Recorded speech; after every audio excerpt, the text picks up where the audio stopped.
This is the Dragon King, His Majesty, Jigme Singye Wangchuk. These are two of his 4 royal wives, all sisters. These are his loyal subjects. Welcome to the last Shangri-La.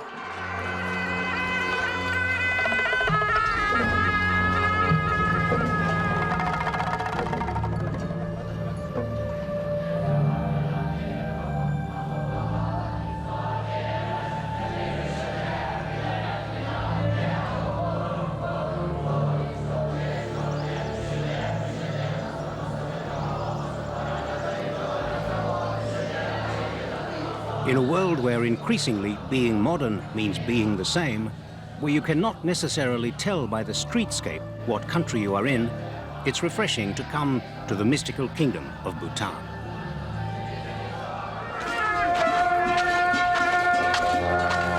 This has not been the fastest country on earth to modernize. It wants to take it slowly, to learn by others' mistakes. Ours, that is. Take traffic, for example. Thimphu is now the only capital city in the world with no traffic lights. They did have a set installed a few years ago, but people complained that they were unsightly. So they were taken down, and the traffic policeman returned. And why not? I've never seen a set of traffic lights enjoying themselves as much as this man.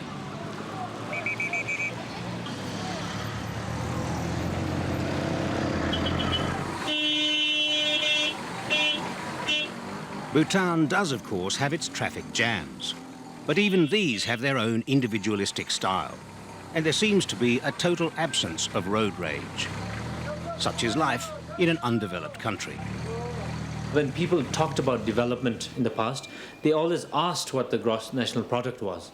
And the king then turned around and said, we're not interested in gross national product, we are interested in gross national happiness.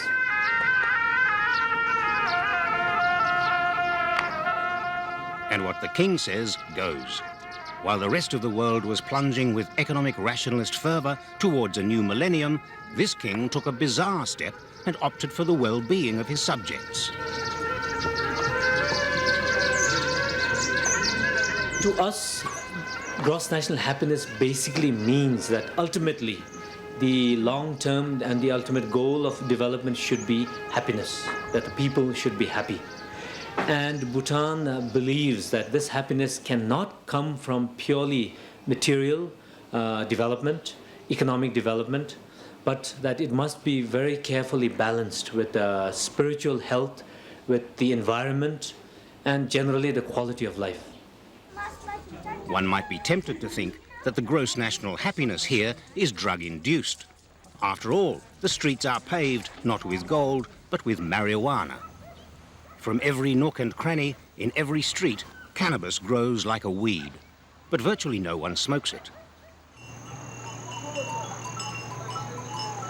Instead, they feed it to the animals.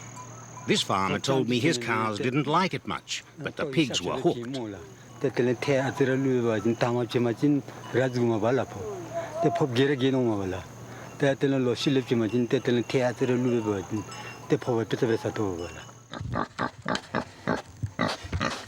While the pigs can't just say no to drugs, it seems the Bhutanese can. Yes, marijuana grows wild all over. It's more common than normal grass. And I think it reflects the innocence of Bhutanese society that it's not used as a drug.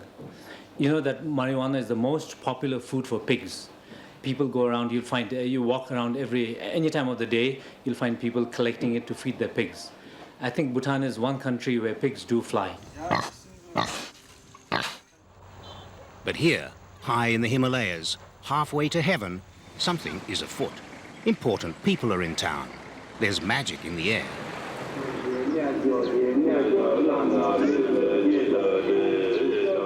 Just days away are the biggest celebrations here for 25 years.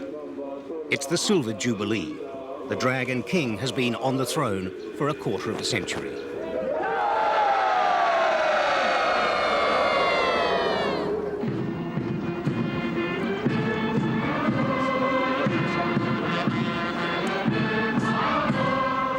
The whole city is rehearsing. bristling with anticipation. For on this coming royal day of days, there can be no mistakes. Everything must run smoothly. Not that the king is a beheading king, just the opposite.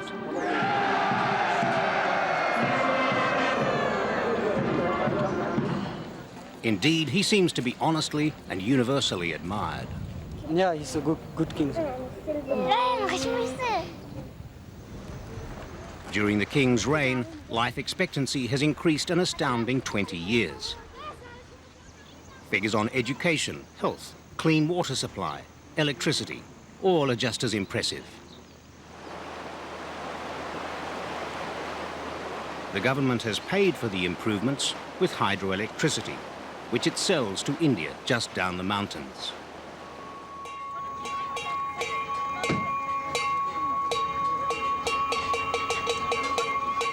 The second biggest money spinner is tourism. To get a glimpse of heaven, tourists pay top dollar. There's no tourist quota, but the government charges a minimum $250 a day to keep the numbers down.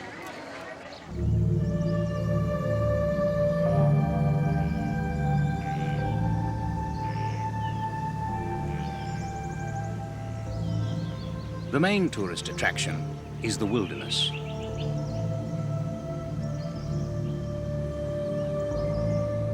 In these Himalayan foothills, there's a cornucopia of diversity, a treasure house of the world's plant and animal species. And the government is well aware of its value.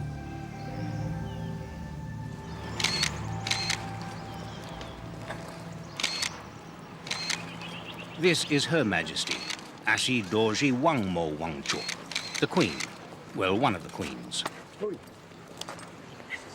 She's guest of honor here at this tree planting ceremony. But it's not just a government paying lip service while tearing the forests apart. Bhutan's record with its ecology is exemplary. Even the greenies agree. The king, right from the start, I think, was most conscious of the need to preserve the Bhutanese, well, let's just take it simply, the forest cover. And from the very beginning, he introduced a ban on logging by private companies, which were there when he took over.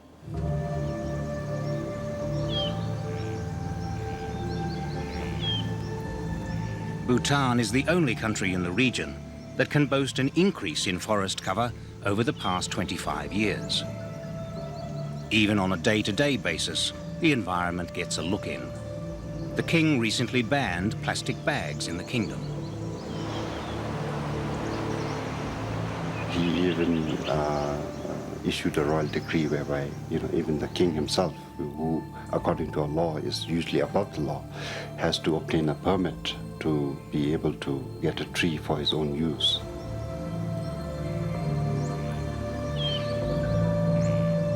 It comes as no surprise that the motivating factor in the king's philosophy has a spiritual rather than material ethic. The landscape and the culture go hand in hand, and the culture, which is basically based on Buddhism, again, is very benign to the environment, and we believe in not harming any living being and not harming anything, not only human beings.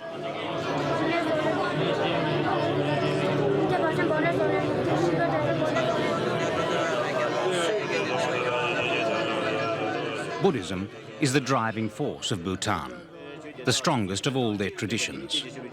Traditions that have remained protected by the remoteness of the Himalayas.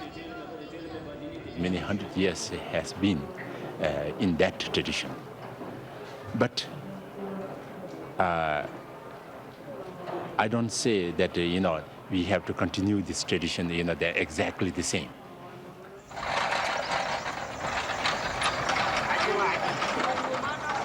Bhutan has recognized that change is now inevitable, that their geographic isolation will no longer protect them from outside forces.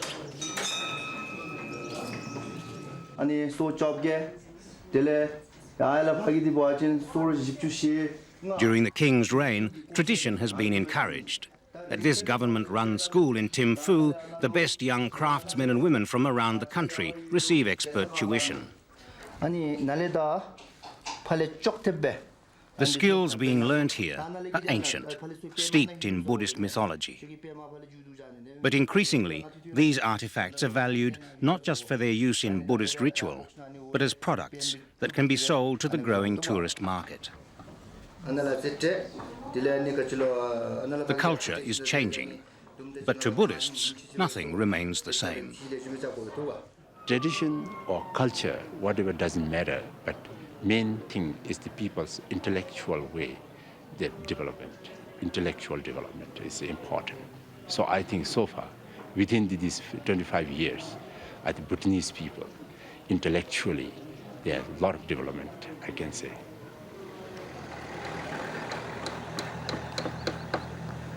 But some developments just about to happen could test Buddhist patience to the limit. High above the city, preparations are being made. A new deity is about to arrive. Television is coming to Bhutan. And that's not all. Because of the action we take today, there will be profound impact on our society. Internet will have wide application in organizations and our personal lives.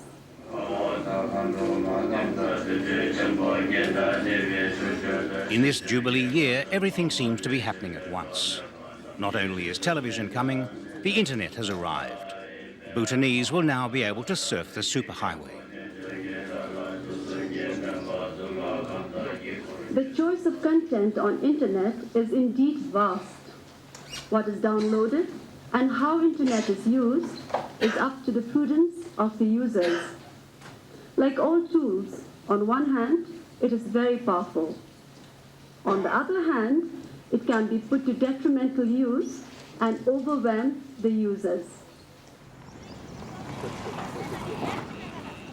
With yet another official opening in this week of ceremonies, Bhutanese home life is changed forever.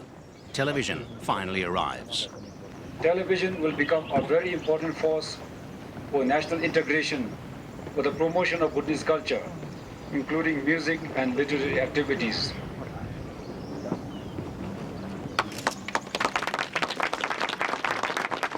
But some remain dubious on the impact it will have. I think there will be the whole consumerism culture, the impact of the very aggressive advertising which is on television.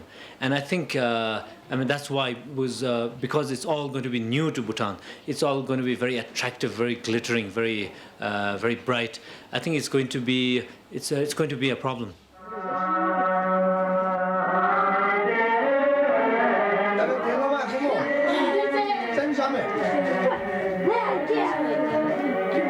Night one, and the good people of Thimphu sit down expectantly to spend their first evening in front of the telly.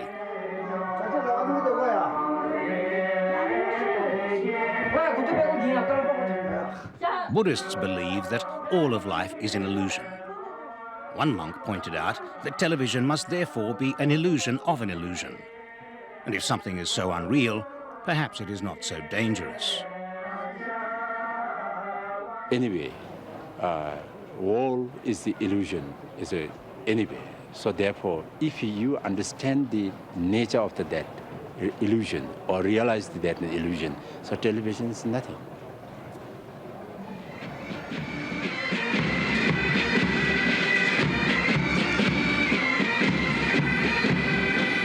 And so in the Kingdom of Bhutan arrives the royal day of days. In other parts of the world, royalty is in trouble. Here, the fairy story just gets stronger.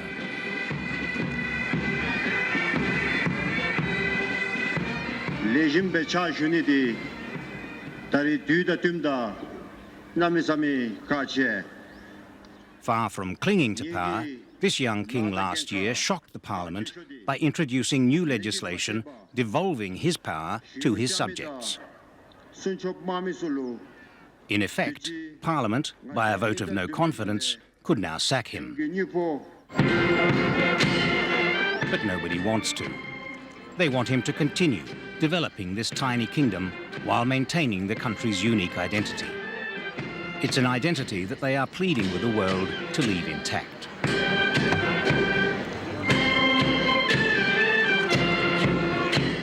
I think Bhutan is looking at global trends, seeing the so-called globalization, and especially mourning perhaps the disappearance of many diverse cultures.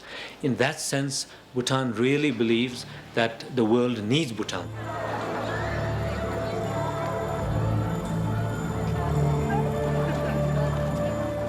Perhaps the real question is, does Bhutan need the rest of the world? Yet another first, a Ferris wheel.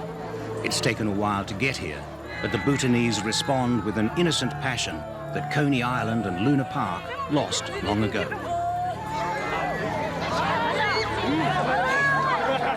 As they whirl into a new technological orbit, renouncing the isolation of their ancient hermit kingdom, you could only wish them well.